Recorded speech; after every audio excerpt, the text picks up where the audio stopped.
Russia ও ইউক্রেনের মধ্যে এখনো থামেনি যুদ্ধ। ডোনাল্ড ট্রাম্প অবশ্য যুদ্ধ থামাতে মরিয়া। আলাস্কায় সম্প্রতি ডোনাল্ড ট্রাম্প ও ভ্লাদিমির পুতিনের মধ্যে বৈঠকও হয়েছে, যদিও তারপরেও যুদ্ধ বন্ধের বিষয়ে চূড়ান্ত কোনো সিদ্ধান্তে পৌঁছানো যায়নি।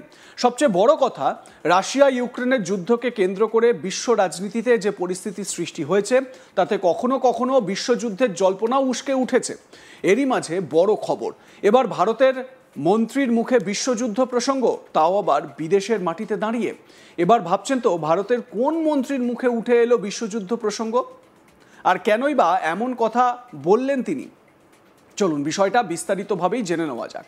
ডোনাল্ড ট্রাম্প যখন ভারতের উপরে 50% ট্যারিফ চাপিয়েছেন, ঠিক সেই সময় রাশিয়া সফরে ভারতের বিদেশমন্ত্রী এস জয়শঙ্কর। রাশিয়ায় দাঁড়িয়ে এস জয়শঙ্কর বলেন, দ্বিতীয় বিশ্বযুদ্ধের পর বিশ্বের প্রধান সম্পর্কগুলির মধ্যে ভারত এবং রাশিয়া সবচেয়ে স্থিতিশীল। শুনুন কি বলেছেন ডক্টর এস জয়শঙ্কর, শোনাবো। Our meeting allowed a comprehensive review of the entire gamut of India-Russia bilateral relations. We believe that the relations between India and Russia have been among the steadiest of the major relationships in the world after the Second World War. Our meeting allowed a comprehensive review of the entire gamut of India-Russia bilateral relations. We believe that the relations between India and Russia have been among the steadiest of the major relationships in the world after the Second World War.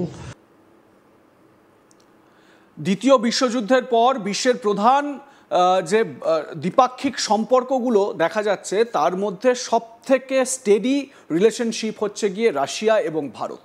মোদ্দা কথা এটাই বলতে চেয়েছেন doctor S Jaishankar. Bharat রাশিয়ার সম্পর্কের কথা বলতে গিয়ে এস জয়শঙ্করের মুখে শোনা গেল দ্বিতীয় বিশ্বযুদ্ধ প্রসঙ্গ। উল্লেখ্য, ভারত ও রাশিয়া দীর্ঘদিনের বন্ধু রাষ্ট্র। সেক্ষেত্রে জয়শঙ্করের এই কথার মধ্যে কি অন্য কোনো ইঙ্গিত লুকিয়ে রয়েছে? কূটনৈতিক মহলের একাংশের মতে ইতিমধ্যেই এই বিষয়টা নিয়ে আলোচনা শুরু হয়ে গিয়েছে। মনে রাখতে হবে, রাশিয়ার থেকে তেল কেনে ভারত, আর তাতেই আপত্তি আমেরিকার প্রেসিডেন্ট ডোনাল্ড ট্রাম্পের। নিজের আপত্তি গোপনও রাখেননি তিনি।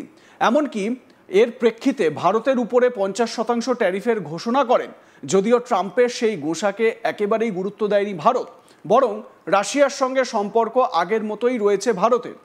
সবচেয়ে বড় কথা, এই পরিস্থিতিতে রাশিয়া সফর ভারতের বিদেশমন্ত্রী এস জয়শঙ্করের। সফরে প্রেস ব্রিফিংয়ের সময় গুরুত্বপূর্ণ এই বিষয়টি জানান ভারতের বিদেশমন্ত্রী। প্রেস ব্রিফিংয়ের সময় জয়শঙ্কর বলেন, আমরা রাশিয়ার তেলের সবচেয়ে বড় ক্রেতা নই, সেটা চীন। আমরা এলএনজির সবচেয়ে বড় ক্রেতা নই, আমি নিশ্চিত, তবে মনে হয় সেটা ইউরোপীয় ইউনিয়ন। আমরা এমন একটি দেশ নই যেখানে 2022 সালের পর রাশিয়ার সঙ্গে সবচেয়ে বেশি বাণিজ্য বৃদ্ধি পেয়েছে। আমার মনে হয় দক্ষিণে কিছু দেশও আছে। আমরা এমন একটি দেশ যেখানে আমেরিকানরা গত কয়েক বছর ধরে বলে আসছে যে রাশিয়া থেকে তেল কেনা সহ বিশ্ব জ্বালানি বাজার স্থিতিশীল করার জন্য আমাদের সব কিছু করা উচিত। প্রসঙ্গত, আমরা আমেরিকার থেকেও তেল কিনি এবং সেই পরিমাণ বেড়েছে। এই তেল কেনা প্রসঙ্গে ডক্টর এস জয়শঙ্কর কি বলেছেন শোনাবো। We are not the biggest purchasers of Russian oil, that is China. We are not the biggest purchasers of Russian LNG. I'm not sure, but I think that is the European Union. We are not the country which has the biggest trade surge with Russia after 2022. I think there are some countries to the south. We are a country where actually the Americans said for the last few years that we should do everything to stabilize the world energy markets, including buying oil from Russia. Incidentally, we also buy oil from America, and that amount has been increasing. So, quite honestly, we are very perplexed at the logic of the argument that you had referred to. Doctor S জয়শঙ্করের বক্তব্য শুনলেন, আর এখান থেকেই কোনো মহলে প্রশ্ন উঠছে, এই পরিস্থিতিতে পাল্টা ভারত যদি আমেরিকার থেকে তেল কেনা বন্ধ করে দেয় তাহলে কি অবস্থা হবে ডোনাল্ড ট্রাম্পের? ভারত এমন পদক্ষেপ করলে আমেরিকা ব্যাপক চাপে পড়বে বলেই কূটনৈতিক মহলের একাংশ মনে করছে। অন্যদিকে বৈঠকে জয়শঙ্কর বলেন, 2024 সালের নভেম্বরে নয়াদিল্লিতে শেষ অধিবেশনের সময় বা শেষ অধিবেশনের প্রায় 10 মাস পর আমরা এখানে বৈঠক করছি এবং আমার মনে হয় এটি সম্ভবত দুটি অধিবেশনের মধ্যে সবচেয়ে কম ব্যবধান। গত 4 বছরে আমাদের দ্বিপাক্ষিক পণ্য বাণিজ্য 2021 সালে 13 বিলিয়ন ইউএসডি থেকে 5 গুণেরও বেশি বৃদ্ধি পেয়েছে। 2024-25 সালে 68 বিলিয়ন ইউএসডি মানে মার্কিন ডলার বা আমেরিকান ডলার, এবং এটি ক্রমবর্ধমানভাবে বৃদ্ধি পাচ্ছে। তবে বৃদ্ধির সঙ্গে এটি একটি বড় বাণিজ্য ভারসাম্যহীনতা দেখা দিয়েছে। এটি 6.6 বিলিয়ন আমেরিকান ডলার থেকে 58.9 বিলিয়ন আমেরিকান ডলারে বৃদ্ধি পেয়েছে, যা প্রায় 9 গুণ বৃদ্ধি পেয়েছে। তাই আমাদের জরুরিভাবে এটি মোকাবিলা করতে হবে। তো এ প্রসঙ্গে ডক্টর এস জয়শঙ্কর কি বলতে চেয়েছেন শোনাবো তার বক্তব্য। Meeting here after about 10 months since the last session in November 2024 in New Delhi. And I think this is perhaps the shortest intervals between two sessions that we've ever had.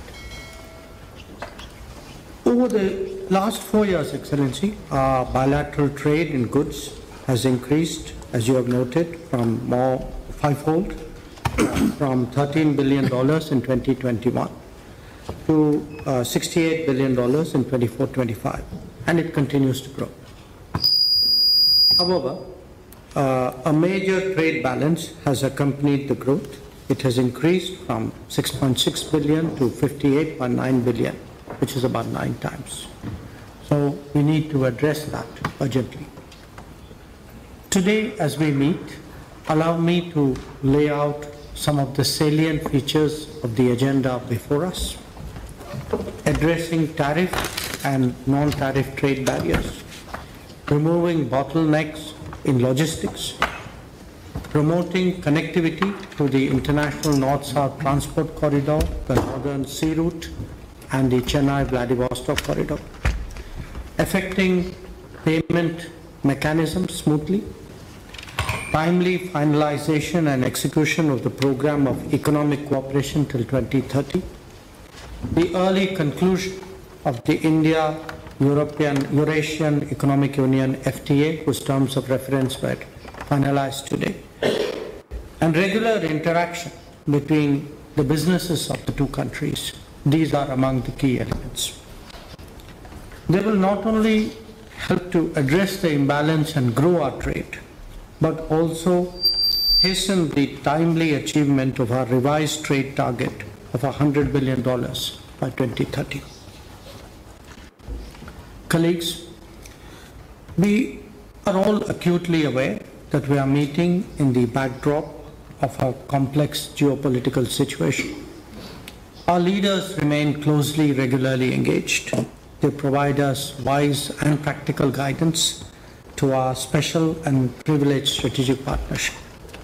We have had 2 in-person meetings last year and are personally committed to further advancing our strategic partnership. Today, as we meet here for the IRIGC-TEC, allow me to make some suggestions on how we can improve our efficiency and rise to the occasion of deepening our economic cooperation. One, the various working groups and subgroups could perhaps take a more creative and innovative approach towards their respective agendas.